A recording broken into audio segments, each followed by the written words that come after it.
Hello बच्चों, तो आज हम लोग स्टार्ट करने वाले हैं इथिक्स। ठीक है, आपके का चिकित्सा में एक टॉपिक है इथिक्स, मेडिकल इथिक्स करके।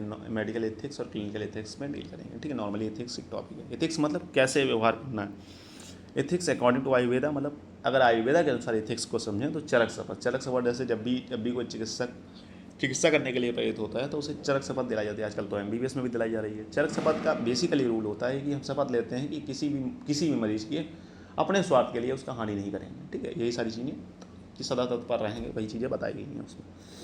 एथिक्स दो प्रकार की हो सकती हैं, मेडिकल एथिक्स और क्लिनिकल एथिक्स। ठीक है, डॉक्टर अपने आप में जो इम्प्रूवमेंट रखे उसे मेडिकल एथिक्स के अंदर आता है। क्लिनिकल एथिक्स मतलब किस तरीके से उसे मरीज से व्यवहार करना है, वो क्लिनिकल एथिक्स में आ जाएगा। ठीक है, इसमें आता है जो मेडिकल एथिक्स में आता है कैरेक्टर, क्वालिफिकेशन, प्रोफेशनल एटीट्यूड और बिहेवियर। ये चार चीज़ें डॉक्टर के खुद को इम्प्रूवमेंट करनी चाहिए। सबसे पहले क्या है, उसे इम्प्रूव करना चाहिए अपना character. Doctor should be clean character में, फिजिकली और mentally, maintains personal hygiene, honesty towards work, मतलब अपने काम के प्रति ईमानदार रहे। Doctor should be clean, physically भी क्लीन होना चाहिए, मेंटली भी क्लीन। ये नहीं फिजिकली क्लीन है लेकिन मेंटली उसके मन में बहुत ज़्यादा द्वेष भरा हुआ है, या बहुत मतलब किसी, देखो फीमेल पेशेंट भी आ सकता है, मेल पेशेंट भी आ सकता है, तो उसे उस भाव से देखना है कि ये मेरा पेशेंट है। फिर उसके मन में गलत विचार नहीं आना चाहिए, मतलब मेंटली भी प्योर होना चाहिए। मेंटेन्स पर्सनल हाइजीन को मेंटेन करना चाहिए। मतलब ये नहीं डॉक्टर गंदा संदा है एकदम, मतलब तो फिर इन्फेक्शन होने के मरीज को ज़्यादा चांसेस रहते हैं। और डॉक्टर, ठीक है, तो उसे पर्सनल हाइजीन अपना मेंटेन करना चाहिए। क्वालिफिकेशन, नॉलेज, यानी बीमारी व दवाई। देखो उसे नॉलेज दो चीज़ों के बारे में होनी चाहिए, बीमारी के बारे में ही पता होना चाहिए, नॉलेज और दवाई के बारे में पता नहीं। मतलब कौन सी बीमारी कैसे हुई है पहले तो उसका कॉज पता होना चाहिए, साइन और सिम्टम्स पता होना चाहिए, साथ में उसमें क्या ट्रीटमेंट हो सकता है वो पता होना चाहिए उसका तो होता है डिग्री, एक डिग्री होनी चाहिए वैलिड। स्किलफुल मतलब कुशलता से कार्य करने की मतलब शक्ति होनी चाहिए। स्किलफुल मतलब कुछ डॉक्टर ऐसे होते हैं जिन्हें पता बहुत कुछ होता है लेकिन बहुत अच्छा दवाई नहीं दे पाते हैं, और कुछ डॉक्टर होते हैं जिन्हें कम पता होता है लेकिन स्किल के कारण अपनी दवाई अच्छी दे पाते हैं। एक्सपीरियंस सबसे इंपॉर्टेंट चीज़ है डॉक्टरी में। सबसे ज़्यादा इंपॉर्टेंट क्या चीज़ है, एक्सपीरियंस, मतलब अनुभव होना चाहिए। कम से कम डॉक्टर को 2-4 साल का अनुभव। अब आप ही किसी डॉक्टर को दिखाओ जाओगे तो आप ये देखते हो कि कौन सा डॉक्टर सबसे पुराना है, तो अनुभव बहुत चीज़ें मैटर कर जाती है। उसके बात करेंगे professional attitude, alert and responsible. Emergency situation के लिए देखो प्रोफेशनल एटीट्यूड मतलब अपने जो व्यवसाय उसका क्या है, चिकित्सा के प्रति ईमानदार होना चाहिए और हमेशा अलर्ट रहना चाहिए। जब भी जैसे कभी कोई सीरियस कंडीशन आ गई, अब रात के 12 बजे कोई मरीज आया बहुत सीरियस, ठीक है, आपको लग रहा है कि अगर आप नहीं आते हो तो अगर वो पेशेंट एक्सपायर कर जाता है, मान लो अगर आप आए और पेशेंट एक्सपायर कर गया तो आपका नाम खराब नहीं होगा। लेकिन अगर आप नहीं आए, आपको वो पेशेंट को एक्सपायर करना ही करना था, आप नहीं आए और पेशेंट एक्सपायर कर गया तो सारा दोष जो उसके परिजन है उनको भी पता है कि पेशेंट एक्सपायर करने वाला है, फिर भी वो आपके बुलाएंगे, डॉक्टर साहब उठ के भी नहीं आए, हमारा मरीज इसी चक्कर में ख़त्म हो गया, ठीक है, एक्सपायर कर गया। तो प्रोफेशनल एटीट्यूड क्या होना चाहिए, इमरजेंसी सिचुएशन के लिए हमेशा तैयार रहना चाहिए। अगर रात के 12 या 1 बजे कोई भी मरीज आता है तो सबसे पहले आप आएंगे, उसे उठ के देखेंगे कि अगर हम ठीक कर सकते हैं तो ठीक है, अगर नहीं ठीक कर सकते हैं, अगर इमरजेंसी है जैसे कि गांव वगैरह में आपकी ड्यूटी लगी हुई है इमरजेंसी में रात में, तो भाई आप अपनी खुद की सवारी दे सकते हैं। ठीक है, गांव में कोई ना कोई सवारी होगी, नहीं तो आप अपनी खुद की सवारी या खुद का एम्बुलेंस जो आपके यहाँ है उस पर बैठा के मरीज को नॉर्मली जो लाइफ सपोर्ट होती है जैसे ऑक्सीजन वगैरह जो भी है या आपके पास जो भी दवाई हैं वो लगा के आप उसे रेफ़र कर सकते हैं अगर ज़्यादा इमरजेंसी है। कम्युनिकेटिव मरीज से ठीक से बात करें जिससे मरीज को रोग बताने में हेजिटेशन, संकोच ना हो। मतलब कोई भी ऐसी जैसे कोई HIV का पेशेंट आया तो वो बताने में थोड़ा इतराता है, तो उससे इस तरीके से बात करें जैसे कि आप उसके मित्र की तरह, तो इस तरीके से बात करें तो इससे क्या होगा, मरीज अपनी सारी समस्या आपको बता पाएगा। कभी कोई मरीज होते हैं बहुत ज़्यादा हेजिटेट करते हैं, हेजिटेट मतलब उन्हें बहुत ज़्यादा संकोच होता है मतलब बात करने में डॉक्टर से, तो उस तरीके से बात करें कि जिससे मरीज को कोई तकलीफ ना हो, मरीज को ऐसा ना लगे कि मैं किसी दूसरे को उसे ऐसा लगना चाहिए कि वो आप मतलब अपने किसी मित्र या अपने किसी सगे संबंधी को वो बीमारी बता रहे, इस तरीके से उससे व्यवहार करना है। उसके बाद बात करते हैं बिहेवियर बहुत इंपॉर्टेंट करता है। रिस्पेक्ट द पेशेंट, सबसे पहले तो आपको मरीज की इज्जत करनी है। बहुत डॉक्टर होते नहीं, तुम ये काहे नहीं करे, तुम वो काहे नहीं करे, ठीक है, मतलब कभी कोई डांट भी सकते हो लेकिन हमेशा डांटना गलत बात है। जैसे मरीज, तुमने दवाई दी, मरीज नहीं खाई तो उस समय आप डांट भी सकते हो क्योंकि अगर वो नहीं खाएगा दवाई, लेकिन हर समय डांटना गलत बात है। जैसे कभी मरीज उठ के बैठ गया तो आप उसे डांटिए नहीं, प्यार से समझा दीजिए कि आप अगर नहीं लेटेंगे तो आपको ये प्रॉब्लम हो सकती है। एक बार समझाएं, 2 बार समझाएं, ना समझे तो मरीज वो गाली के लायक है, वो तो उसे सुना दें 2-4, ठीक है। गाली तो नहीं देनी है डॉक्टर होके, लेकिन उसे 2-4 सुना दें कि अगर आप और ना माने तो भैया फिर डॉक्टर पेशेंट रिलेशनशिप को ख़त्म करें, उसे दूसरे कहेंगे भैया आप अलग इलाज करा लो, ठीक है। कॉम्पेशनेट मतलब सिंपैथी टुवर्ड्स पेशेंट, मतलब कॉम्पेशनेट मतलब सिंपैथी होनी चाहिए मरीज के प्रति, अपना मतलब माता जैसा व्यवहार होना चाहिए कि मरीज के सदैव हित के बारे में सोचना है। अब पता चले आप हैं मल्टी स्पेशलिटी हॉस्पिटल में काम कर रहे हैं, मतलब ड्यूटी आपकी लगी हुई है, वहाँ का खर्चा है डेली का मान लेते 20,000, और मरीज़ की उतनी कंडीशन नहीं है और आपको पता है कि ये बीमारी ऐसी है कि 5 दिन कम से कम लगेगा, यानी कि लाख खंड लग जाएगा, और मरीज़ की वो हालत नहीं है कि वो 1 लाख रुपए खर्च कर सके।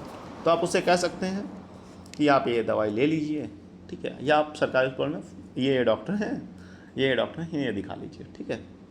इसमें क्या होगा, इससे मरीज जो होगा, मरीज आपके पास और पेशेंट लाएगा, ठीक है। अगर आपका खुद का हॉस्पिटल है तो बहुत अच्छी बात है, मरीज आपके पास और सारे आएगा। क्या डॉक्टर साहब बहुत अच्छे हैं, डॉक्टर साहब ने, हमारे पास पैसा नहीं था तो डॉक्टर साहब ने बता दिया कि यहाँ इलाज करा सकते हैं, वहाँ अगर वो एक बार वहाँ इलाज करके ठीक हो गया तो वो उस डॉक्टर के ज़्यादा गुण नहीं मानेगा, आपके ज़्यादा गुण मानेगा। तो मरीज के प्रति सिंपैथी रखनी है।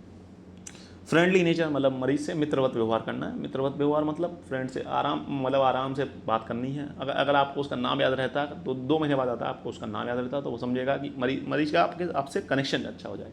फ्रेंडली नेचर मतलब जैसे आप अपने दोस्त से बात करते हैं उसी तरीके से आप उससे बात करेंगे। अगर आप उस तरीके से बात करें तो उसको लगेगा कि अपना है, तो बीमारियाँ सही से बता पाएगा और आप इलाज सही से कर पाएंगे। और आप इलाज सही से कर पाएंगे तो आपको नाम बढ़ेगा और आपको पैसा भी मिलेगा। अच्छे चिकित्सक बनने के लिए अपने आप को अपडेट करते रहना चाहिए, सदा नई औषधि व प्रक्रिया सीखना चाहिए। देखो, अगर आपको अच्छा चिकित्सक बनना है तो अपने आप को हर समय अपडेट करता रहना चाहिए। मतलब आपने देखा होगा कि बहुत डॉक्टर MD कर लिए, PhD कर लिए, ठीक है, बहुत सारी डिग्री कर लिया, फिर भी वो अपने किताबें लेके और हमेशा पढ़ते रहते हैं। तो वो क्या करते हैं, अपने आप को हमेशा अपडेट करते रहते हैं। क्या पता कोई नई बीमारी आई हो, और मान लो नई बीमारी आई तो उसको मरीज को दवाई दे दिया, उसके बाद उस बीमारी के बारे में पढ़ते हैं कि ये बीमारी है किताब में कि नहीं, और नहीं है तो अभी नई आई है तो कहाँ WHO के गाइडलाइंस में है, या मतलब इंडियन गवर्नमेंट ने अपनी गाइडलाइंस में दवाइयाँ मतलब ये बीमारी डाली है, तो इसका क्या क्या इलाज हो सकता है। इलाज तो अपने आप करेगा, लेकिन उससे कॉस्ट देख लेगा। कॉस्ट को ही तो मेन खत्म करना है। मतलब संक्षिप्त क्रिया अवयव निदान परिमार्जन, मतलब निदान को खत्म करना है। अब वो जाके WHO की गाइडलाइंस पे देख लेगा इन कारणों से ये हो रही है, तो उन कारणों को मरीज को कहेगा कि ना करें, आराम से डिसीज़ खत्म हो जाएगी। अब बात करेंगे हम लोग क्लिनिकल एथिक्स। क्लिनिकल एथिक्स में 3 चीज़ें आती हैं, ऑटोनॉमी, बेनिफिशियंस और नॉन मेलफेंसी, ठीक। सबसे पहले बात करेंगे autonomy. Respect the patient, patient की आपको रिस्पेक्ट करनी है, बहुत प्यार से बात करनी है उससे, कभी चिल्लाना नहीं। Maintain dignity of the patient, patient की जो गरिमा है, इज्जत है, उसको बचा के रखना है। पेशेंट से सदैव सच बोलना चाहिए, मतलब डॉक्टर और पेशेंट के बीच में ऐसा रिलेशनशिप होना है, पेशेंट से हमेशा सच बोलना चाहिए। लेकिन सच कब नहीं बोलना चाहिए, अगर वो बहुत भयंकर बीमारी। अच्छा, ये पेशेंट के परिवार के सदस्यों को उसके रोग से बचने के लिए जानकारी देनी चाहिए। जब तक पेशेंट ना कहे कि मेरे रोग की जानकारी किसी को दो, अगर मान लो उसे कोई ऐसा बीमारी है जैसे ट्यूमर है, तो कभी कभी ऐसा होता है ना, परिवार वाले बहुत ज़्यादा टेंशन ले लेते हैं। तो पेशेंट नहीं चाह रहा है कि अगर आप उनके घर वालों को बताएं कि जैसे नॉर्मल ट्यूमर है, कैंसर ट्यूमर नहीं है, आप परिवार वालों को बता दें। कुछ परिवार वाले ऐसे होते हैं कि बहुत ज़्यादा टेंशन ले लेते हैं, हाँ मेरे पति को ट्यूमर है या मेरे बच्चे को ट्यूमर है, तो उस जगह पर आप थोड़ा छिपा सकते हैं, ठीक है। लेकिन अगर वो कैंसर ट्यूमर है तो वहाँ पर आपको बताना ही पड़ेगा, ठीक है, क्योंकि फिर वो आप पहले बात तो इलाज करेंगे, सर्जरी करेंगे, फिर आपको सदस्यों को बताना ही पड़ेगा कि ये ऐसी प्रॉब्लम है, ठीक है। अगर HIV का पेशेंट है तो आप उसके परिवार वालों को भी बताएंगे, क्योंकि HIV फैलता है, ठीक है, जिससे उनके परिवार वाले बच सकें, ठीक है। इन्फॉर्म्ड कंसेंट, मरीज से रिटर्न में उसके इलाज से पहले कंसल्ट लेना चाहिए तथा उसे उसके रोग के इलाज की जानकारी देनी चाहिए, उसके बाद कंसल्ट लेनी चाहिए। सबसे पहले देखो, आजकल कंसल्ट तो लोग लेते हैं, लेकिन उसके इलाज के बारे में उसकी जानकारी नहीं देते हैं कि आपको ये बीमारी है, पहले आप उसे समझा दें ये बीमारी, ये प्रोसेस करेंगे, इस प्रोसेस में आपको ये नुकसान होने के चांसेस हैं। पहली बात तो हम लोग हमेशा हित के बारे में सोचेंगे कि मरीज का हित ही, हमेशा मरीज के हित के बारे में सोचना है। फिर उसे बताएंगे कि ये आपको बीमारी है, मतलब कार्सिनोइड है, मतलब इंटेस्टाइनल ट्यूमर है, ठीक है, उस ट्यूमर का आपको ऑपरेशन करना है। तो मरीज को बताएंगे कि अगर अनपढ़ मरीज है तो उसे बताएंगे आपकी आंत में गांठ है, हमको ऑपरेशन करना पड़ेगा, ये ऐसे ठीक नहीं होगी। मरीज से फिर मरीज से रिटर्न कंसेंट लेंगे। अगर मरीज कंसेंट देता है तो ठीक है, और नहीं देता है, आपको लगता है कि बहुत ज़्यादा जरूरी है, तो कहते हैं आप कहीं और दिखा लीजिए, बिन हमसे दवाई से ठीक नहीं होगा, तो वो भी उसे जहाँ दिखाना होगा दिखाएगा, इससे आपका नाम नहीं खराब होगा, ठीक है। अगर वो कंसल्ट देता है, नॉर्मली दे देता है मरीज़, ठीक है, नॉर्मली मरीज़ रिटर्न कंसल्ट दे देता है। मरीज़ अगर रिटर्न कंसल्ट नहीं दे पा रहा है तो उसके जो साथ में सदस्य आए हैं, जैसे कोई बच्चा है तो उसके माता पिता आए होंगे तो माता पिता से ले सकते हैं, किसी के माता पिता तो आप उसके बच्चे से ले सकते हैं, किसी के बूढ़े माता पिता हैं, कोई प्रॉब्लम है उनको, तो आप उनके बच्चों से रिटर्न कंसल्ट ले सकते हैं। कॉन्फिडेंशियलिटी, तो इसका मतलब क्या होता है, गोपनीयता बनाए रखें। मरीज के रोग के बारे में केवल मरीज के खास परिजनों व मरीज को ही बताना चाहिए, अन्य किसी को ना बताएं। कॉन्फिडेंटली अगर कोई किसी को भी, जैसे HIV वगैरह है, तो आजकल ये समाज में HIV को गलत नज़र से देखा जाता है, ठीक है। नॉर्मली हो सकता है उसके अदर भी कॉज हो, ठीक है, सेक्स थोड़ी ना होता है कि HIV का मतलब सेक्स ही लोग समझ बैठे हैं, लेकिन अदर भी कॉज हो सकते हैं।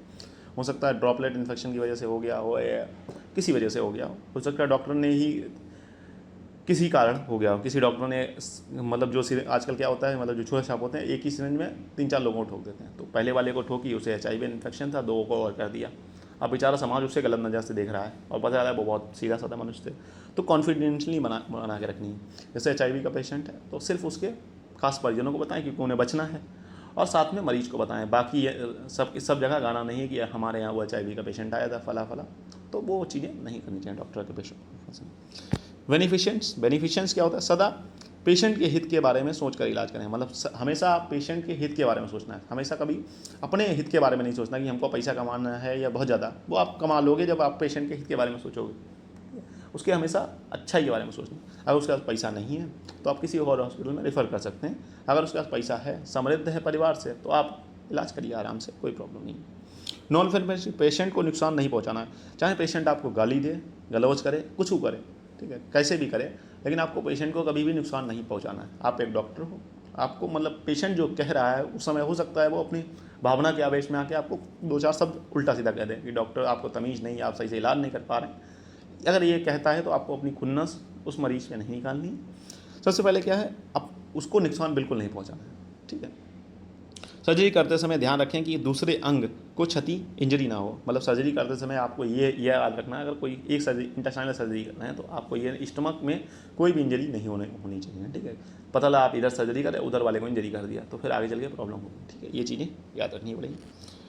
लास्ट वाला जो टॉपिक हमारा जस्टिस मतलब गरीब और अमीर को समान तरीके से इलाज देना चाहिए, दोनों को एक प्रकार से ही व्यवहार करना चाहिए। ये आजकल मतलब अनकॉमन हो गया, क्योंकि आजकल इमरजेंसी वाला सिचुएशन हो गया, इमरजेंसी तो वो ठीक है, उसमें भी डॉक्टर क्या कर सकता है।